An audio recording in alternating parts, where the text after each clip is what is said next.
Welcome to the deep dive. You know how we do? We take a whole load of information and try to extract the absolute essentials for you. Today, we're heading into the, well, sometimes murky waters of gaming. We're looking at scams, NFT rug pulls, and those, incredibly tempting fake leaks that pop up all the time. That's right. We've been immersed in discussions from a podcast called Gaming's Biggest Grifters, Scams, NFT Rug Pulls, and Fake Leaks. The hosts, Alex and Jamie, they've clearly seen their fair share of what goes wrong in this industry. They really have. And our mission today is, well, to dig through their conversations, pinpoint the key ways these deceptions happen, and kind of get a handle on why they seem to work so often. We want to give you a clear, distilled understanding of this often overlooked, shall we say, less glamorous side of gaming. Precisely. Because while all the excitement around new games and new technologies like blockchain is fantastic, it's just vital to have your eyes open to the potential pitfalls. Okay, so Alex and Jamie kicked things off by looking back at some of the more traditional gaming scams, the kind that were around before NFTs and crypto became such a big part of the conversation. Yeah, what's really interesting is how the underlying tactics of these older scams, they often resonate with what we see happening today, just with a different coat of paint. They highlighted the War Z as a really, really clear example of this. Oh, yes. The War Z. They described it as a masterclass in false advertising. If I remember correctly, it was sold as this massive open world zombie survival experience. That's the promise Yeah. that was put out there. But the reality, according to their discussion, was quite different. Players apparently encountered a buggy, unfinished game that really didn't deliver on what was advertised. And when the community voiced their concerns, the developers reportedly responded by banning users and, let's just say, not being entirely forthcoming about it all. Sounds like a classic bait and switch. Promise one thing with all the marketing, deliver something completely different, and then try to shut down any criticism. Following that, they moved on to Star Citizen, which, well, that feels like a whole other level of complexity, doesn't it? It certainly does.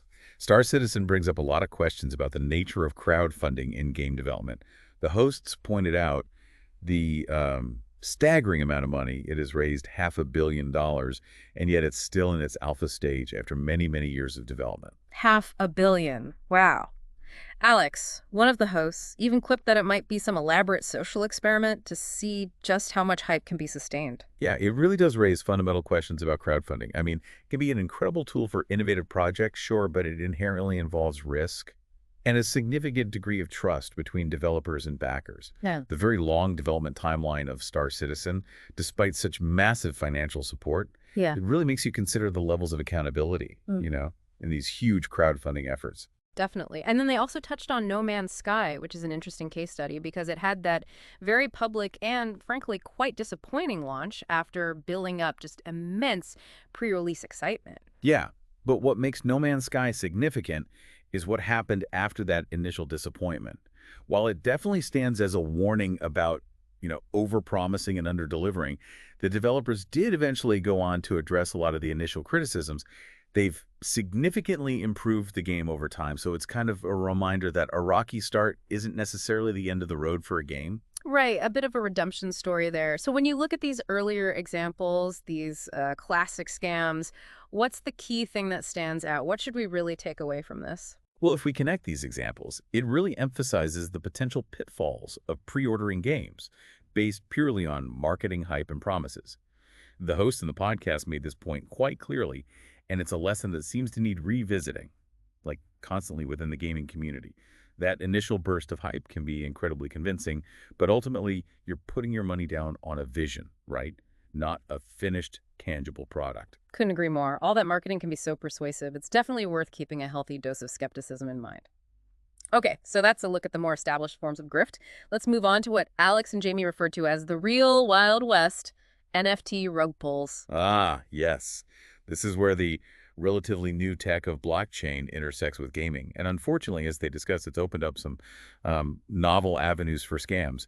The Evolved Apes situation they detailed is a particularly striking example of this. Right. These were NFTs depicting apes, and they were supposed to be part of some fighting game that was in development.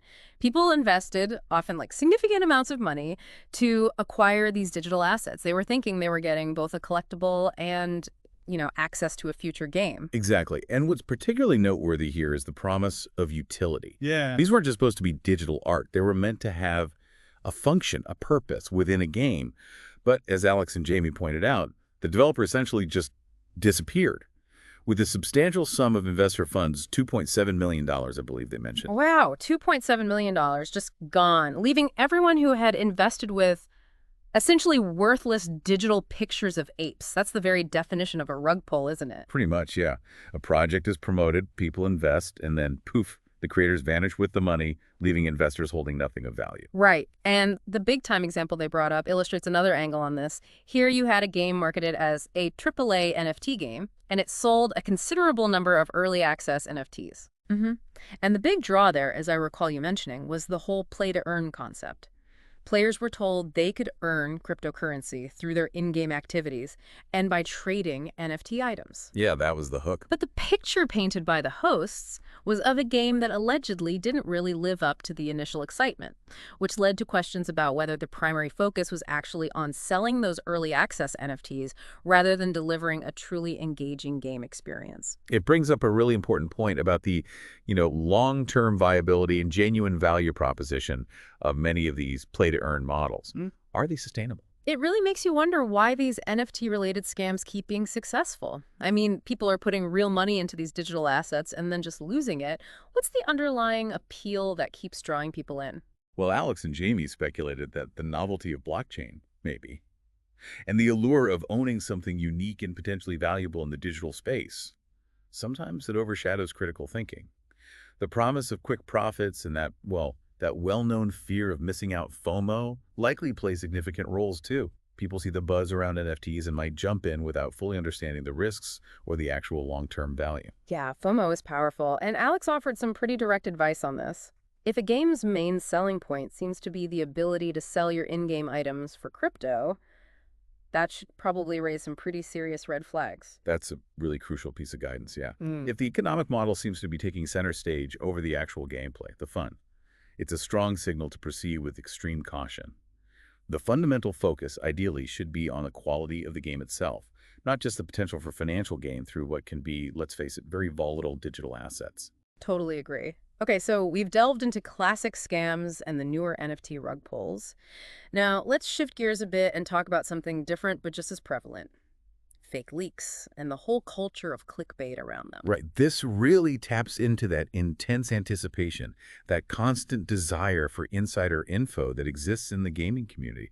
The hosts highlighted the almost perennial example of fake GTA 6 is coming next month. Yeah. Leaks. Oh, yeah, it's almost become a running joke at this point, hasn't it? For years now, these rumors pop up promising imminent announcements or release dates that just never materialize. Exactly. And it's certainly not limited to GTA 6. Alex and Jamie also mentioned the frequent fake leaks that circulate around a potential The Last of Us Part 3. These often originate from completely unverified sources, online anonymous posts on forums, social media, you name it. And then, as we often see, these unverified claims get picked up and amplified by online content creators, YouTubers, bloggers, whoever. Suddenly, a blurry screenshot or some vague claim from an alleged insider becomes, like, widespread news. What's really interesting to consider here is the entire ecosystem that's kind of evolved around these fake leaks. They are effective precisely because they cater to that deep-seated hunger gamers have for news, for details about upcoming releases. That anticipation is a very powerful emotion, and these fake leaks, unfortunately, exploit that desire. And as Alex and Jamie pointed out, there's often a tangible benefit for those who create and spread these fake leaks, and even for some content creators who report on them. Generating buzz and hype, even if it's based on completely false info, can lead to more views, more Patreon subs, higher ad revenue. This does highlight a potential conflict of interest, doesn't it? The primary incentive for some might become generating engagement and clicks, even if it means sharing stuff that isn't verified or is maybe even known to be false. It brings up an important point about media literacy within the gaming community and maybe the ethical responsibilities of those who create and share gaming content. Definitely. So given this constant barrage of potential misinformation, what's the best approach for us? How can we stay informed without getting caught up in baseless rumors and clickbait? I think the most important thing is to cultivate a strong sense of skepticism. Like Alex and Jamie advise, be really cautious of sensational or overly exciting claims, especially if they're from anonymous or unverified sources claiming insider knowledge. Always try to look for official announcements, verified info directly from reputable sources, the developers or publishers themselves. If something sounds too outlandish or, frankly, too good to be true, It probably is. chances are very high that it probably is, yeah. Okay, so we've taken a pretty comprehensive deep dive today. We looked at everything from classic gaming scams, the murky world of NFT rug pulls, and this ever-present issue of fake leaks. As we look back at all of this, what's the main connecting thread? What's the sort of overarching lesson here for our listeners? Ultimately, I think it all boils down to the critical importance of doing your own research and exercising a healthy dose of caution. In all aspects of the gaming world, really. Whether you're thinking about investing in a hype new game, exploring an NFT project, or just seeing a rumor online, taking a moment to investigate and think critically can save you from disappointment and sometimes, yeah, significant financial loss. Yeah, that research part is key. And Jamie had a particularly memorable piece of advice about NFTs specifically. Really stop and question the fundamental value proposition of these often very expensive digital assets, using the example of pixelated monkeys. Yeah, that's a very effective way to put it. If you strip away the hype and the, often complex jargon surrounding these things, you need to ask yourself, what inherent value do they truly possess? Does that perceived value actually justify the often exorbitant prices they command? It's a gut check. It really is. So as we wrap up this deep dive into the world of gaming grifters, here's a final thought for you, the listener, to consider. What are the underlying psychological factors that make these scams work? Why are we, as humans, sometimes so susceptible to hype and that fear of missing out? And how does the pervasive culture of speculation within the gaming community contribute to this environment? It's definitely something worth pondering the next time you see a game announcement that seems, well, too good to be true, or a new NFT project generating a ton of buzz. Thanks for diving